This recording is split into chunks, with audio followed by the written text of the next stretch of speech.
भेंडी भेंडी क्या खाइबा को भल न लगे। छोट बेलू आम मैंने पढ़ीचे भेंडी गोटे भल परिबा। यह प्रकृति में शरीर पर बेस लाभकारी।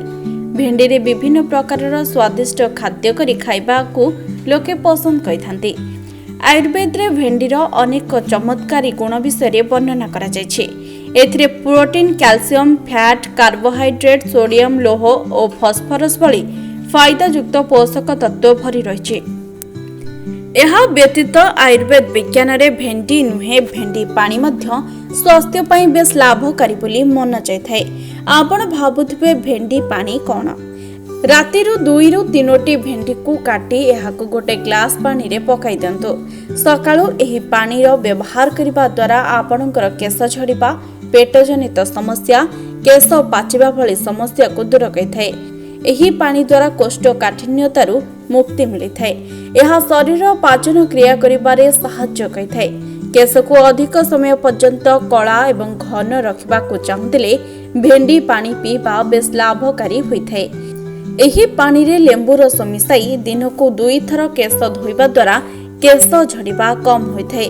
भेंडी खाइबार स्वास्थ्य उपकारिता विषय बहुत कम लोक जानिछथि।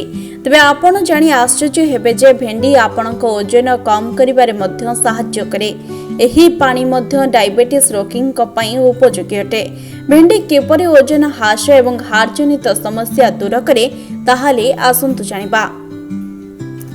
भेंडी रे भल परिमाणर फाइबर मिलिथाय, जेउथिपई अनेक समय पर्यंत पेट पूर्ण होई रहिथाय। भेंडी रे फाइबर थिबारु ओजन कम करिबारे सहायक होइथाय। भेंडी पानी पीबा द्वारा पेट जनित समस्या बहु परिमाण रे आराम देइथाय, जाम ओजन ह्रास करिबार यात्रा को सहज कर देइथाय। तेणु एही समस्या मुक्त हेबाकु चाहुतिले भेंडी पानी को खाली पेट रे पीबा उचित। भेंडी पानी रे थिबा फाइबर रक्त रे कोलेस्ट्रॉल रो मात्रा मध्य कम करिथाय। या द्वारा हार्ट अटैक हेबार आशंका कम रहिथाय। भेंडी पानी रे एंटीऑक्सीडेंट थिबारु कोलेस्ट्रॉल रो नियंत्रण रे रखी हार्ट को सुस्थ रखिथाय। एतिक नुहे बरं भेंडी रे विटामिन सी एवं एंटीऑक्सीडेंट थिबारु रोग प्रतिरोधक शक्ति को बढ़ाइथाय। एथिरे थिबा फाइबर एवं पॉलीफेनॉल ग्लूकोज रो परिमाण को ह्रास करी डायबिटीज ठारू दूर रे रखिथाय। यह व्यतीत एथिरे थिबा फाइबर पाचन क्रिया रे सुधार आनिथाय।